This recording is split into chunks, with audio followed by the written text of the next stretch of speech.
सामान्य रूप से आपने 8 ब्लड ग्रुप के बारे में ही सुना होगा। A positive, A negative, B positive, B negative, O positive, O negative और A B positive, A B negative. लेकिन शायद आपने गोल्डन ब्लड ग्रुप के बारे में नहीं सुना होगा। ये एक ऐसा ब्लड ग्रुप है जो उन्हीं व्यक्तियों के शरीर के खून में पाया जाता है जिनका आरएच फैक्टर नल होता है। इसलिए इसको आरएच नल के नाम से भी जाना जाता है, उसके नाम से भी संबोधित किया जाता है।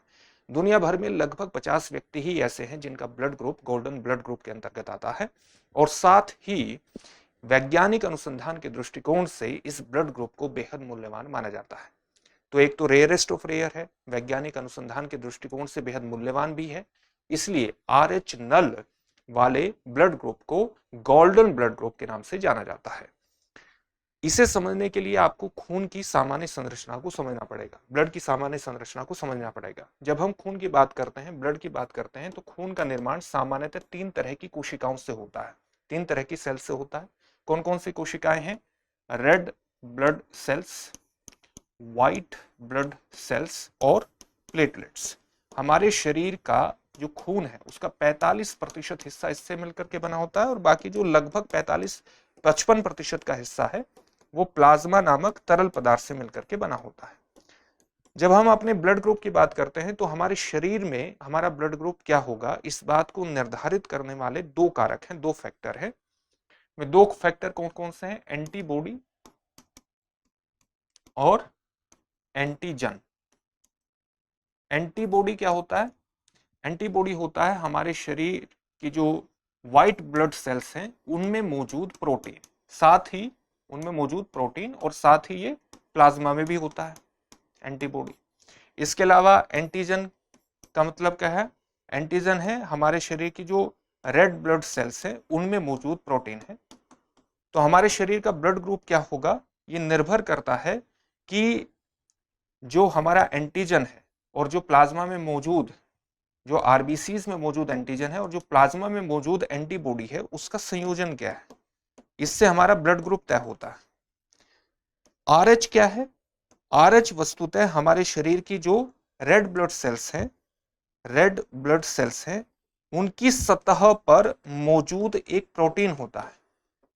अब जिन व्यक्तियों का जो खून है वो गोल्डन ब्लड ग्रुप के अंतर्गत आता है, जिन व्यक्तियों का शरीर का खून गोल्डन ब्लड ग्रुप के अंतर्गत आता है, सामान्यतः ये जो आरएच है ये एक व्यक्ति में आरएच या तो पॉजिटिव होता है सामान्य इंसान में या आरएच नेगेटिव होता है। लेकिन जिन व्यक्तियों का ब्लड जो है वो गोल्डन ब्लड ग्रुप के अंतर्गत आता है उसमें आरएच न तो पॉजिटिव होता है और न ही नेगेटिव होता है, बल्कि आरएच क्या होता है? आरएच क्या है? आरएच नल होता है। इसमें आरएच नल होता है और आरएच वस्तुतः क्या है? रेड ब्लड सेल्स में मौजूद, उनकी सतह पर मौजूद प्रोटीन होता है। इसलिए सामान्यतः अगर आपने किसी और एंटीजन का ब्लड इनको चढ़ा दिया तो उससे रिएक्शन हो सकता है। इसलिए इस ब्लड ग्रुप के अंतर्गत आने वाले जितने भी व्यक्ति हैं उनको उन्हीं व्यक्तियों का खून बड़ा चढ़ाया जा सकता है जो इसी ब्लड ग्रुप के होते हैं, यानी गोल्डन ब्लड ग्रुप के होते हैं। लेकिन इनका खून किसी को भी दिया जा सकता है, इनका ये सर्वदाता है, लेकिन खून इन ये ले सकते हैं केवल अपने ब्लड ग्रुप का। और सर्वदाता होने की वजह से इनका खून और ज्यादा क्या हो जाता है? मूल्यवान हो जाता है। एक तो बेहद ज्यादा रेयरेस्ट ऑफ रेयर केसेस में है इनका खून, केवल लगभग 50 व्यक्तियों में ही दुनिया भर में इनका खून पाया जाता है और इसलिए इस ब्लड ग्रुप वाले व्यक्तियों को कहा जाता है कि वो पहले से ही एक प्रकार से फ्रीज करवा के रखे अपने खून को, जब भी आवश्यकता पड़े, ताकि उनको ये खून दिया जा सके, क्योंकि किसी और व्यक्ति का खून इन्हें नहीं चढ़ाया जा सकता है।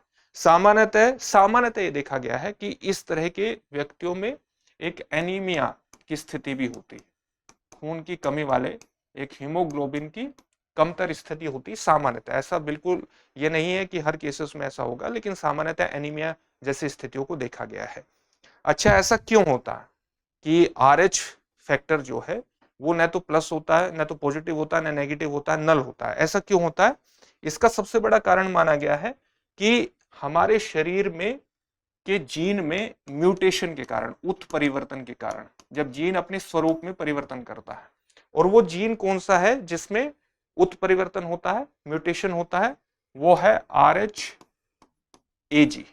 इस जीन में होने वाले उत्परिवर्तन की वजह से इस तरह की स्थितियां बनती है कि RH फैक्टर जो है वो न तो पॉजिटिव है न नेगेटिव है, बल्कि क्या है, नल है। ये कारण माना जाता है। इस तरह के ब्लड ग्रुप की सबसे पहले पहचान कब की गई थी? 1961 में की गई थी। एक ऑस्ट्रेलियाई आदिवासी महिला में इसकी पहचान की गई थी और वर्तमान में लगभग 50 के आसपास ऐसे व्यक्ति माने जाते हैं जो इस ब्लड ग्रुप के हैं। और क्योंकि किसी को भी दिया जा सकता है, इस ब्लड ग्रुप वाले व्यक्ति का खून किसी को भी एक प्रकार से ट्रांसफ्यूजन किया जा सकता है, इसलिए दुनिया भर के वैज्ञानिक इसको सिंथेटिकली, कृत्रिम रूप से एक प्रकार से उत्पन्न करने की भी कोशिश कर रहे हैं। क्योंकि अगर हमने कृत्रिम रूप से लेबोरेटरी में इसको उत्पन्न करने की क्षमता हासिल कर ली तो हम कई तरह की स्थितियों से निजात पा सकते हैं। एक तो खून की कमी से ही निजात पा सकते हैं, क्योंकि ये किसी को भी चढ़ाया जा सकता है। ये जो ब्लड ग्रुप, इस ब्लड ग्रुप वाला जिसको हम गोल्डन ब्लड ग्रुप के नाम से जानते हैं, इसका खून किसी भी व्यक्ति को दिया जा सकता है और इसलिए इस पर वैज्ञानिक अनुसंधान भी हो रहा है। सिंथेटिकली इसको लेबोरेटरी में उत्पन्न करने की भी कोशिश की जा रही है। यही इसका सबसे बड़ा महत्व है। अब आपके लिए एक प्रश्न है। प्रश्न क्या है?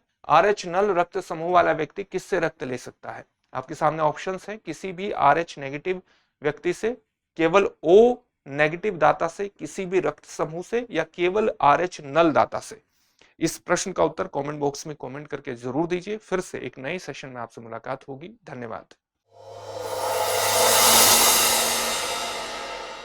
अब एग्जाम की तैयारी को और बेहतर करने के लिए हमारे चैनल को लाइक, शेयर और सब्सक्राइब करना ना भूलें।